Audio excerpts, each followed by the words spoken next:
السلام علیکم ورحمۃ اللہ وبرکاتہ۔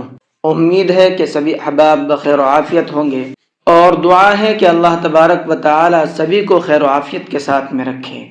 ہم قرآن کریم کو تجوید کے ساتھ میں پڑھنا سیکھ رہے ہیں، اور قرآن کریم کے اندر ہماری سورہ بقرہ چل رہی ہے، اور سورہ بقرہ کے اندر بھی 155 آیتیں الحمدللہ مکمل ہو چکی ہیں۔ آج کے سبق کے اندر ہم پڑھیں گے آیت نمبر 156 اور آیت نمبر 157۔ تو چلیے سبق کو شروع کرتے ہیں۔ اعوذ باللہ من الشیطان الرجیم، بسم اللہ الرحمن الرحیم۔ الذین اذا اصابتهم مصیبہ، الذین، ذال کو بہت نرمی کے ساتھ میں پڑھنا ہے۔ ذال کے پروننسیشن کے اندر سیٹی نہیں ہوتی ہے ذرہ برابر بھی۔ الذین، اذا، الف کے اوپر یہ چھوٹا مد بنا ہوا ہے، اس چھوٹے مد کو 1 سے 3 الف کے برابر کھینچ کر کے پڑھیں گے۔ اصابتہم، صاد کو پر کر کے پڑھیں گے۔ اصابتہم، یہاں پر میم ساکن کے بعد میں ایک اور میم آ رہا ہے۔ میم ساکن کے بعد اگر میم آتا ہے تو وہاں پر غنہ کر کے پڑھتے ہیں۔ اصابتہم مصیبہ، صاد کو یہاں پر بھی پر کر کے پڑھیں گے، اور یہاں پر ہم نے وقف کیا ہے۔ جہاں پر وقف کیا ہے وہاں لام الف کی علامت ہے، اور لام الف کی علامت پر وقف نہیں کیا جاتا ہے، تو اب یہاں پر پیچھے سے لوٹا کر کے پڑھیں گے۔ اور ساتھ ہی جب ہم نے وقف کیا ہے تو یہ جو تا ہے گول والا، اس گول والے تا کو ہا پڑا ہے۔ کیوں؟ اس لیے پڑا ہے کیونکہ جب بھی گول تا پر سانس توڑتے ہیں یا وقف کرتے ہیں، آیت کرتے ہیں، تو اس گول تا کو ہا بنا دیتے ہیں، تو اس لیے میں نے اس کو ہا بنا کر کے پڑھا ہے۔ اب پیچھے سے لوٹا کر کے پڑھیں گے۔ مصیبت قالوا انا للہ وانا الیہ راجعون۔ مصیبت قالوا، یہ تا کے اوپر تنوین ہے، اور تنوین کے بعد میں قاف ہے۔ قاف اخفا کے حرفوں میں سے ہے۔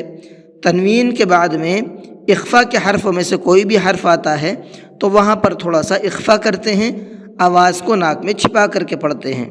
قالوا انا، یہاں پر بھی یہ چھوٹا مد ہے، اس کو بھی تھوڑا سا زیادہ کھینچنا ہے، 1 سے 3 الف کے برابر کھینچ کر کے پڑھیں گے۔ انا، نون کے اوپر تشدید ہے تو یہاں پر غنہ کریں گے۔ للہ، یہاں اللہ کے لام کو باریک کر کے پڑھیں گے۔ للہ نہیں پڑھنا ہے بلکہ للہ۔ کیوں؟ اس لیے کہ اللہ کے لام سے پہلے زیر ہے۔ اللہ کے لام سے پہلے اگر زیر ہوتا ہے تو وہاں اللہ کے لام کو باریک کر کے پڑھتے ہیں۔ وَإِنَّا إِلَيْهِ، اس نون کے اندر غنہ کریں گے، اور یہاں پر یہ چھوٹا مد ہے تو اس کو 1 سے 3 الف کے برابر کھینچ کر کے پڑھیں گے۔ راجعون، را کو پر کر کے پڑھیں گے۔ اولئک علیہم صلوات من ربہم ورحمہ۔ اولئک، یہ لام کے اوپر بڑا مد ہے تو اس بڑے مد کو 4 سے 5 الف کی برابر کھینچ کر کے پڑھیں گے۔ صلوات، صاد کو پر کر کے پڑھیں گے۔ تم کے اندر تا کے اوپر تنوین ہے، اور تنوین کے بعد میں میم ہے۔ تنوین کے بعد اگر میم آتا ہے تو وہاں پر غنہ کر کے پڑھتے ہیں۔ صلوات من ربہم، را کو پر کر کے پڑھیں گے۔ ورحمہ، یہاں پر بھی را کو پر کر کے پڑھیں گے۔ وَأُولَئِكَ هُمُ الْمُهْتَدُونَ۔ وَأُولَئِكَ، اسلام کے اوپر بھی بڑا مد ہے تو اس کو بھی 4 سے 5 الف کے برابر کھینچ کر کے پڑھیں گے۔ تو یہ 157 آیت آپ کی مکمل ہو چکی ہیں۔ ان دونوں آیتوں کے اندر جو تجویدی پوائنٹ ہیں، تجویدی قاعدے ہیں، یہاں پر میں نے آپ کو بتا دیے ہیں ان تمام قاعدوں کو آپ نظر میں رکھ کر کے، دھیان میں رکھ کر کے پڑھنے کی کوشش کیجیے۔ اور پھر پڑھنا کیسے ہے، ایک بار میں آپ کو پڑھ کر کے سنا دیتا ہوں۔ الذین اذا اصابتهم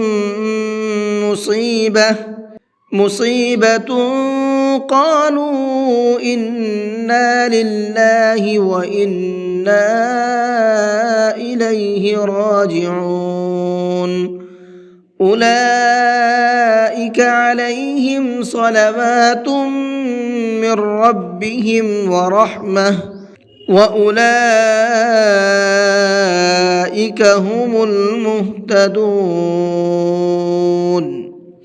جی آج کے سبق کو یہیں پر ختم کرتے ہیں۔